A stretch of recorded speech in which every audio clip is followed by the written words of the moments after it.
Hello বন্ধুরা, এই যে আজকে বানাচ্ছি ছোট আলু সিদ্ধ করে তরকারি, ডিমের অমলেট করছি। ডিমের অমলেট, ছোটো আলু তরকারি। মশলা দিয়ে দিলাম জিরা গুঁড়ো, ধনে গুঁড়ো, লঙ্কা গুঁড়ো। আগে সোমবারে দিয়েছিলাম পেঁয়াজ, টমেটো দিয়ে আলুটাকে ভাজলাম ভালো করে।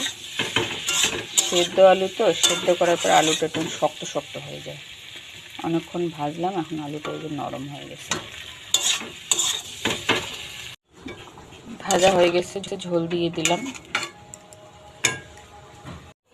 এদিকে ডালিয়া ভাজতেছি, মেয়ে খাবে।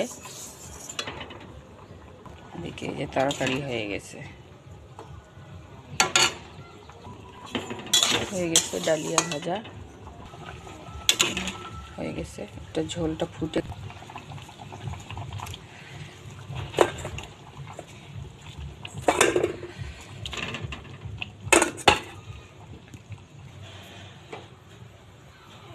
তরকারি হয়ে গেছে।